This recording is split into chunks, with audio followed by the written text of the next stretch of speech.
자, 오늘 준비한 첫 번째 소식 어떤 건지 먼저 영상으로 살펴보겠습니다.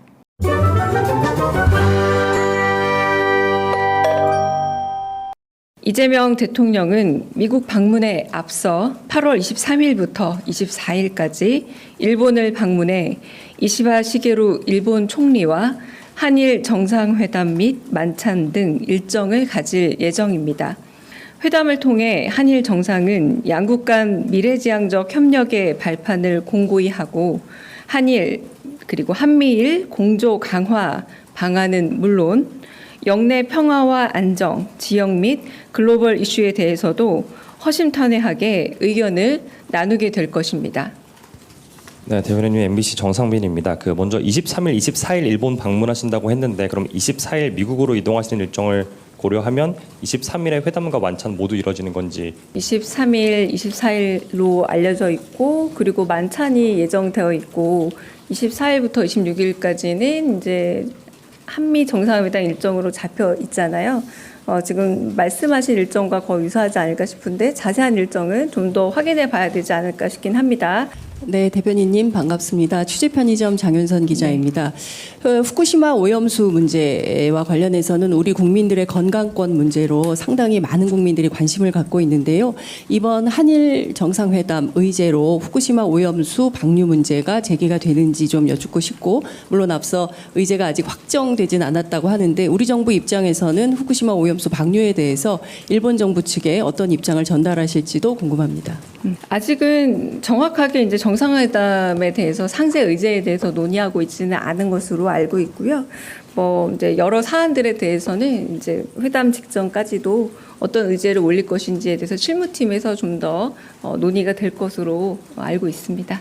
이재명 네, 어제 오후 4시 열린 대통령실 브리핑 내용 여러분들께 전해드렸습니다. 엠바고 걸고 한일 정상회담 예고가 기자들 사이에 있었는데요. 제가 저 브리핑 꼭 들어야 돼서 어제 있었던 한겨레 방송도 저희가 못 갔습니다. 앞서 말씀드린 대로 이재명 대통령은 오는 23일과 24일 일본 도쿄에서 이시바 시게루 총리와 한일 정상회담을 합니다. 한미 정상회담에 앞서서 한일 정상회담을 먼저 하는 것은 외교상 상당히 이례적인 일정이다라고 전문가들은 분석을 하고 있습니다. 그렇다면 이재명 정부는 왜 한미 이 정상회담을 하기 전에 미국 정상 트럼프를 만나기 전에 일본에 먼저 가서 이시바 시게루를 만나기로 한 것일까요? 관련해서 취재편의점이 어제 밤늦도록 취재를 했습니다. 일단 국내 최고 일본 전문가시죠. 남기정 서울대 일본연구소장 교수님께 여쭤봤습니다. 일단 미국보다 일본이 먼저 세팅된 데에 대해서는 미측이 다소 불쾌해할 수는 있다. 그러나 어떤 측면에서는 트럼프가 자초한 측면도 있기 때문에 우리로서는 이시바를 통해서 일종의 한미 정상회담을 미리 들여다볼 수 있는 일종의 예습의 기회가 되기 때문에 실용 외교 측면에서는 사실 나쁘지 않은 선택이다. 나쁘지 않은 전략이다. 이런 분석을 했습니다. 또한 최근 일본 정치 안에서 이시바가 처한 위치를 생각한다면 이번 회담은 우리 측보다는 일측에서 먼저 세팅을 원했을 수도 있다. 이런 분석도 합니다. 아시는 것처럼 지난 일본 7월에 있었던 참의원 선거에서 자민당의 과반 의석 확보가 실패됐죠.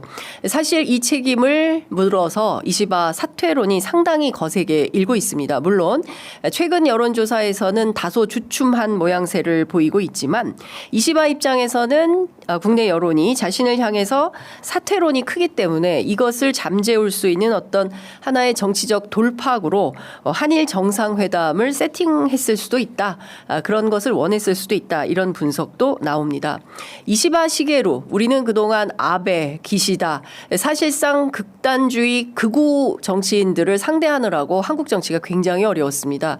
물론 지난 3년간 윤석열 정권의 정말 도무지 이해할 수 없는 극단적 친일 노선 때문에 물론 가치 외교라는 아주 거창한 말을 꺼내서 한미일 외교 안보 협력을 주장했지만 우리 정부 또는 우리 국민들 입장에서는 과연 윤석열의 저 일본 정치 노선이 우리 국익에 부합한 것인가에 대한 비판이 상당히 거셌죠. 특히 후쿠시마 오염수 문제, 과거사 문제 뭐 등등에 대하여 가장 큰 문제는 사실 강제징용에 대한 제3자 대일 변제 문제에 대해서 이걸 우리가 어떻게 이해해야 되느냐에 대한 문제 제기가 상당히 많았습니다.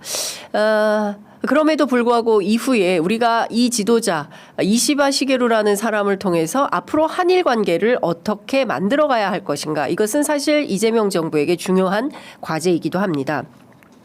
관련해서 이시바가 어떤 사람인지 좀 취재해 봤는데요.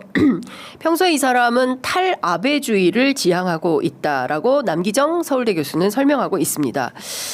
기본적으로 자민당의 기본 정치 노선을 극우가 아니라 중도 리버럴 쪽으로 중심축을 옮겨야 된다, 이렇게 이동을 원하고 있고, 이런 맥락 속에서 선거를 치르다 보니 소위 자민당의 우익 세력들, 지금 국민의힘 보면 어떻습니까? 우리 국민의힘하고 자민당하고 좀 비슷하지 않나라는 생각이 좀 들어요. 이따가 또 얘기하겠지만 통일교만 보더라도 그렇지 않습니까? 자민당의 우익들이 나가서 더 극우적인 참정당 쪽으로 14석이 가는 바람에 사실상 과반 의석 확보에 실패한 거다, 이런 판단을 하고 있다는 겁니다. 그러면 그렇다고 해서 다시 아베로 돌아갈 것이냐, 극단적 우익으로 돌아갈 것이냐, 일본 정치 사회에서도 그렇지는 않다. 그리고 실제로 지금 마땅한 대안이 없다라고 생각을 한다는 것이죠. 입헌민주당도 마찬가지고 중도 리버럴 쪽 그리고 우익 쪽에서도 극우가 아닌 다음에야 지금 입장에서는 이시바 말고 특별한 대안이 없다. 그래서 대안 부재론 속에서 당분간 아마도 올 연말까지는 이시바 시게루가 지속되지 않겠냐라는 전망이 나오고 있습니다. 따라서 이 탈아베주의자인 이시바의 입장에서 전후 80년 담화도 준비를 하고 있다는 소식이 어제 일본 언론을 통해서 전해지기도 했습니다. 이 전후 80년 담화에 대해서 본인 지지율도 떨어지고 사퇴 요구도 받고 있고 하니까 처음에는 이거 발표하지 않기로 했다가 최근에 입장을 다시 바꿔서 개인 차원의 발표인 만큼 강행하겠다라는 뜻이 상당히 강하다라는 것인데요. 이시바 시게루가 전후 80년 담화에 꼭 담으려고 하는 핵심 메시지는 무엇일까요? 여러분들 기억하시겠죠. 일본 사회당 출신인 무라야마 다마가 1995년에 있었습니다. 그때 처음으로 한국의 일제의 식민 지배를 인정한 첫 번째 일본 총리로 기록되지 않습니까? 만약에 올해가 해방 80주년, 그리고 일본 입장에서는 전후 80년이 되는 해인데, 이 해에 무라야마 다마에 이어서 자민당 출신인 이른바 중도 리버럴 지향인 이시바 시게루가 새로운 방식의 내용을 담아낸다면 이것을 기회로 새로운 한일 관계로 나아갈 수 있는 기회를 좀 잡아야 되는 것은 아닌가라는 것이 일본 전문가들의 주된 판단인 것 같습니다. 물론 일본은 극우 성향이 너무 강하기 때문에 일본의 주류 정치 사회를 절대로 믿어서는 안 된다, 믿을 수도 없다. 여전히 한국 정치는 일본의 극우와 싸울 수밖에 없다. 잠시 후에 이제 윤미향 전 의원 출연해서 그 얘기해 주실 것 같은데요. 그런 입장도 있지만 이시바가 새로운 차원에서 무라야마 수준의 입장이 나온다고 한다면 이것을 기회로 새로운 한일 관계로 나아가야 된다, 이런 판단을 저도 합니다. 이번에 가장 중요한 워딩이 무엇이냐. 무라야마는 종전이라는 표현을 썼습니다. 전쟁이 끝났다라는 표현이죠. 그런데 전후 80년 담화에서 이시바 시게루는 패전을 쓸 가능성이 높다라는 전망이 나오고 있습니다. 패전. 전쟁에서 졌다라는 표현인 것이죠. 이시바 시게루가 이런 인식을 갖게 된 것은 부친인 아버지죠. 이시바 지로의 영향이 매우 크다고 합니다. 태평양 전쟁 당시에 인도네시아 수마트라 섬에서 육군 감찰관으로 복무했었던 이시바 시게루의 부친 이시바 지로는 이런 얘기를 했다고 해요. 일본이 패전을 종전이라고 부르면 본질을 오인하게 된다. 그러니까 무슨 얘기냐면 우리가 2차 세계대전에서 일본이 군국주의를 하다가 망한 것이지 전쟁에서 진 것이지 단순하게 이 전쟁이 끝났다라고 보면 일본 역사 인식이 잘못된 것이다. 이런 판단을 부친이 했었다는 것이고 그리고 본인도 그런 생각이 굉장히 강하게 뿌리 박혔다라는 것입니다. 실제로 이시바지로는 일본이 패망하고 나서 줄곧 반전주의자로 살았다는 것입니다. 도토리현 지사, 자치상 등을 지낸 정치인이기도 한데요. 앞서 말씀드린 대로 이시바 시게루가 주변에 자신의 부친은 발끝까지도 반전이다. 이렇게 표현할 정도로 전쟁에 대해서만큼은 몸서리치게 싫어했던 부자인 것 같습니다. 이런 아버지의 유지를 받아서 이시바 시게루가 이번에 전후 80년 담화에 어떤 내용을 담을지 패전 일본의 과거의 전쟁광이었던 일본의 과거를 실제로 인정하고 반성하고 새로운 동북아의 미래를 위해서 나아가자라고 한다면 참으로 반가운 소식이 아닌가라는 생각이 좀 듭니다. 남기정 교수께서 이렇게 설명합니다. 지난 우리 국민은 12.3 비상계엄 내란을 극복하면서 응원봉을 들어서 빛의 혁명을 했고 이 빛의 혁명으로 탄생한 대한민국의 국민주권정부 이재명 정부의 이재명 대통령과 반전의 뿌리에 맞닿아 있는 반전 리버럴 이시바 시게루가 만나서 동북아의 새로운 평화를 위해서 한일이 함께 이 지역의 안보와 평화에 대해서 서로 소통할 수 있다면 그건 굉장히 소중한 기회가 열리는 것이다라고 당부했습니다. 그동안 윤석열, 기시다, 바이든 이렇게 한미일 안보 협력을 이른바 북중러 삼각동맹 대 한미일 삼각동맹 구도로 대결 구도로 삼으면서 끊임없이 군국주의 부활을 꿈꿨던 방식이 아니라 새로운 평화 안보 체제를 이 지역 안에서 만들어가는 기대를 좀 해봄직하지 않냐라는 기대도 하고 있는 것인데요. 이 지역의 안보는 우리 스스로 지켜나간다는 차원에서 CPTPP 여러분 좀 어려운데요. 포괄적 점진적 환태평양 경제 동반자 협정 그러니까 줄여서 환태평양 동반자 협정 이렇게 언론은 부르고 있습니다. 그동안 이게 일본 주도였고요. 일본이 별로 한국이 끼는 걸 원하지 않았습니다. 왜 그랬냐면요.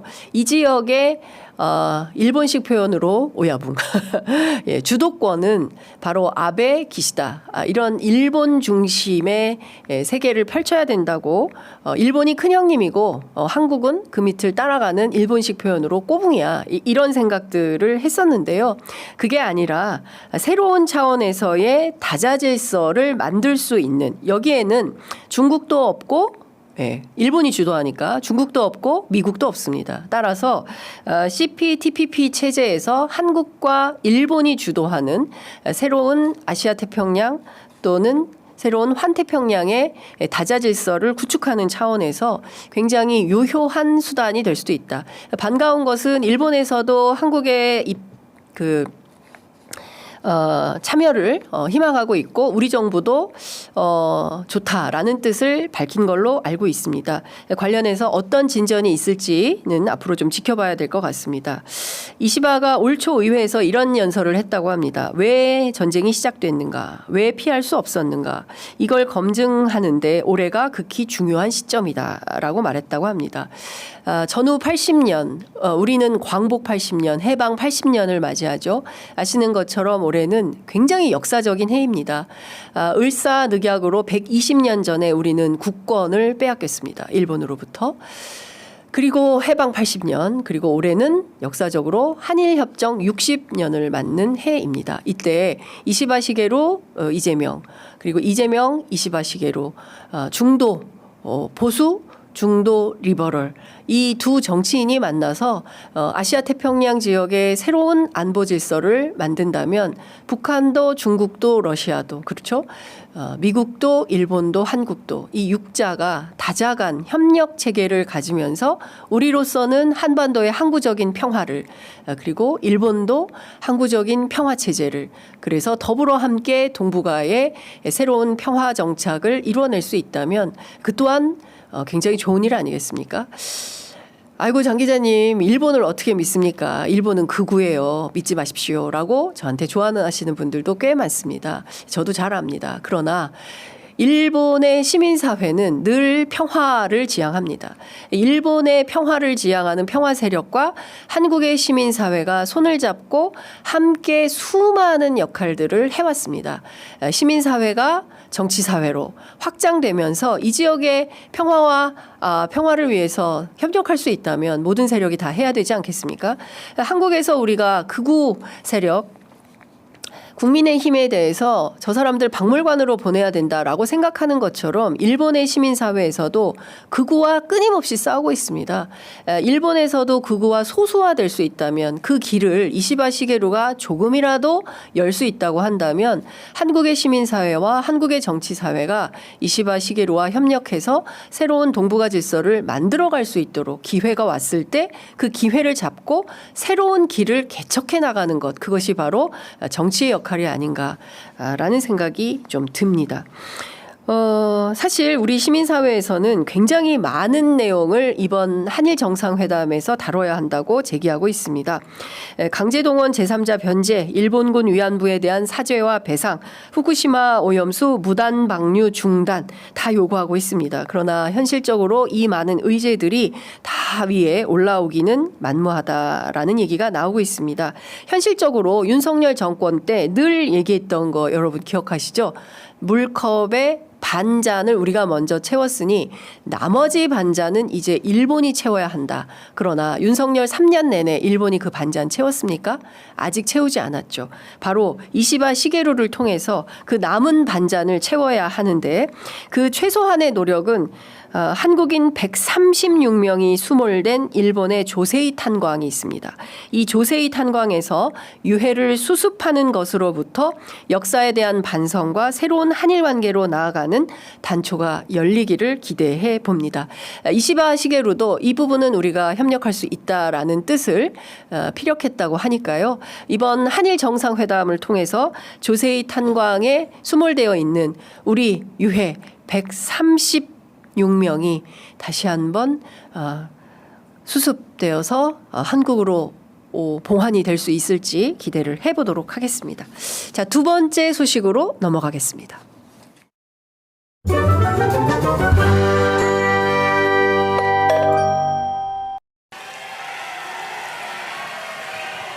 안녕하십니까. 최고위원 후보 김근식입니다. 어제 제가 미리 내려와서 여기저기 당협을 방문했습니다. 거기에서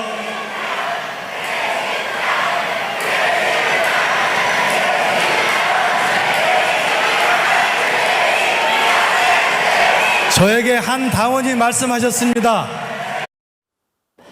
네, 국민의힘 전당대회가 아수라장이 되고 있습니다. 지금 보신 것처럼 최고위원 후보자인 김근식 후보자가 연설을 할 수 없을 정도로 저렇게 말을 멈출 수밖에 없을 정도로 상당한 비난이 쏟아지고 있는 건데요. 잘 아시는 것처럼 정당의 전당대회는 민주주의의 꽃, 축제의 장 이렇게 불리죠. 그러나 국민의힘 전당대회는 욕설과 비방전이 난무하면서 당원들 사이에서도 야 이거 창피해서 도저히 못 봐주겠다라는 자조 섞인 비판들이 쏟아져 나오고 있다고 합니다. 전한길 씨가 주도하고 있는 국민의힘 전당대회에서 배신자 소리밖에 안 들린다라는 비판이 많은 건데요. 앞서 보신 영상에서 최고위원 후보자 김근식 교수가 이런 얘기하고 있습니다. 계엄을 옹호한 자들이 설치고 저를 배신자로 몰아가면 누가 진짜 내부 총질을 하는 것입니까? 이런 주장을 하고 있지만 행사장을 가득 메운 이른바 윤어게인 반탄주의자들은 고성과 욕설로 배신자를 연호하면서 손가락질하고 있죠. 격앙된 지지자들끼리 삿대질, 손가락질 욕설을 하면서 서로 내 탓, 네 책임이야 라고 하는 것이 국민의힘 내부에서는 일반론이 된 지 오래인데요. 이렇게 된 가장 큰 이유는 전한길 씨 때문이 아닌가 싶습니다. 자, 지금 이 전한길 씨가 국민의힘 전당대회에서 어느 정도의 수준의 발언을 하고 있는지 그 영상도 함께 보시겠습니다.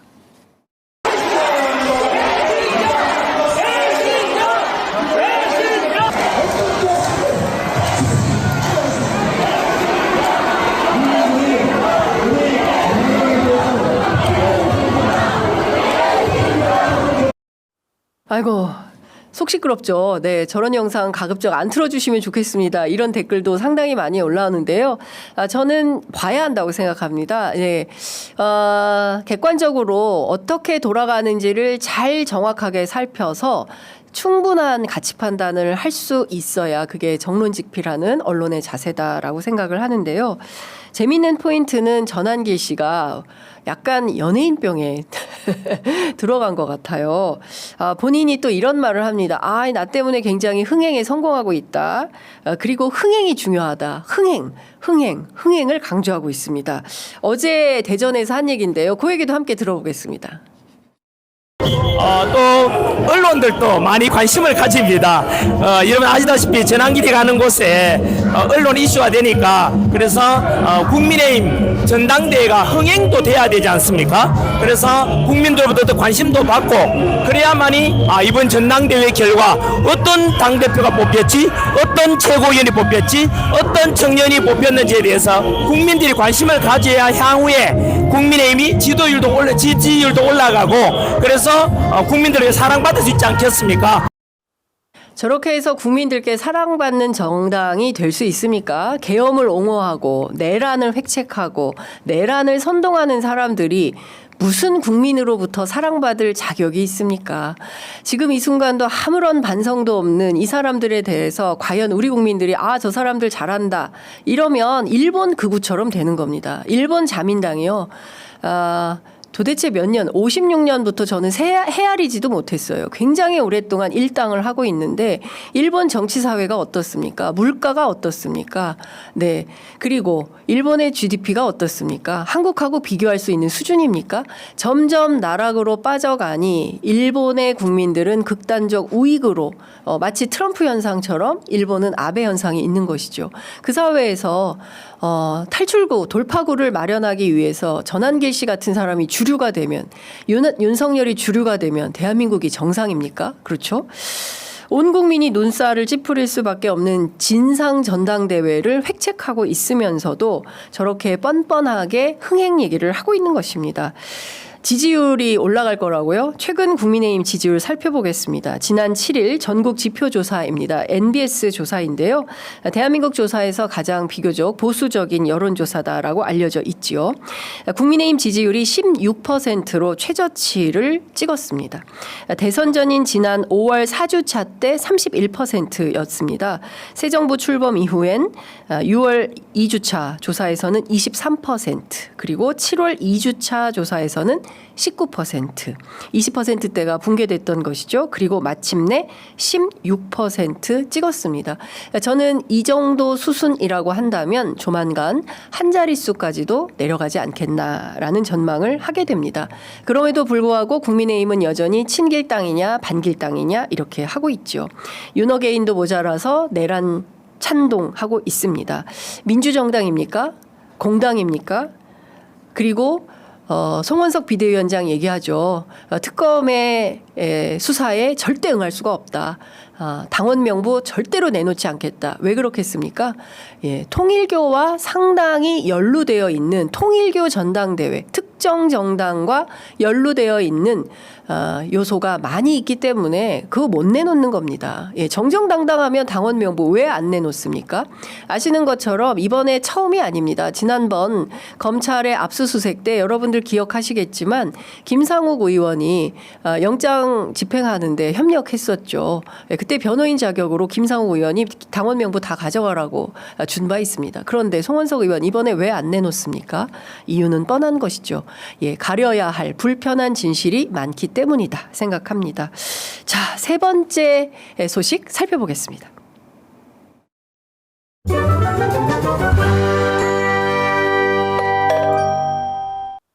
네, 오늘 아침 조간들 살펴보니까요. 진보 언론, 보수 언론 할 것 없이 매우 김건희 씨에 대해서는 불편한 기색이 이 역력합니다. 동아일보는 영부인의 매관 매직을 세게 보도하고 있습니다. 목걸이 받고 총리실 건넨다. 후진적인 이권거래 망국적 매관 매직. 예, 조선시대도 매관 매직으로 망하지 않았습니까? 예.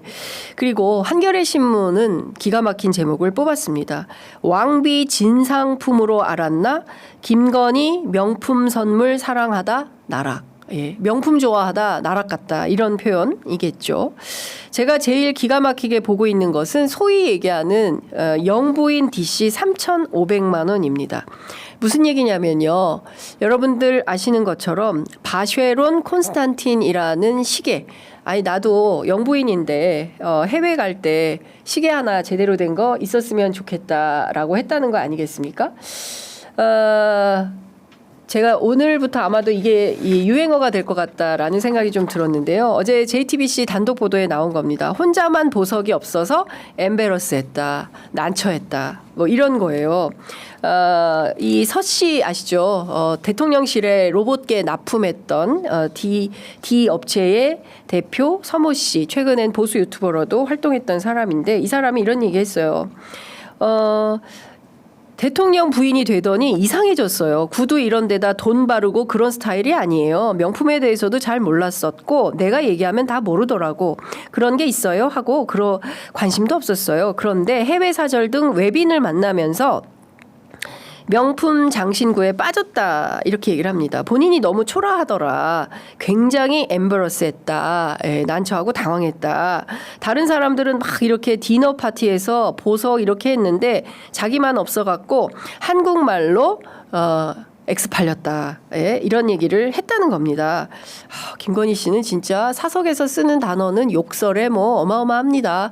상당히 조신한 것처럼 국민들 앞에서는 아무것도 아닌 사람이다. 잘 보이고 싶어서 이랬다라고 하지만 사석에서 뭐 욕설 장난 아니죠. 이러면서 이 서모 씨가 김건희 씨에게 추천해준 브랜드는 반이라는 거예요. 반. 예, 이 사람들은 반이라고 부르는 모양입니다. 반 클리프 앤 아펠이었다라는 거예요. 스페셜하면서 조금 그런 독특함을 갖고 있는 게 반이다. 그런 걸 얘기해서 반을 갖다가 누구한테 사달라고 그랬는지는 모르겠지만 여기서 누구는 서희건설 얘기하는 것이죠. 서희건설에서 나토 3종 세트로 갖다 준 목걸이, 귀걸이, 그리고 브로치 해서 1억 1,000만 원이라고 하는데요. 그중에서 목걸이는 돌려주었지만 지금 귀걸이, 브로치는 안 돌려줬다는 거 아니겠습니까? 김건희 씨의 이런 행각들 여러분 어떻게 생각하십니까? 더 기가 막힌 것은 500만 원 주고 샀다는 거예요. 이거 시계 셔틀 아닙니까? 네, 빵 셔틀이 아니라 김건희 씨는 서모 씨한테 시계 셔틀을 시킨 거죠. 500만 원 주고 3,500만 원짜리 시계를 받고 그리고 그것도 모자라서 3,000만 원 주기로 했는데 서모 씨는 아직 3,000만 원을 돌려받지 못했다. 내 돈 돌려줘 이렇게 하고 있어요. 이명수 기자가 김건희 씨 첫 번째 특검 조사받는 날 누님 내 가방값 300만 원 돌려줘 했던 것처럼 지금 서모 씨도 김건희 씨 3,000만 원 돌려줘 하고 있는 겁니다.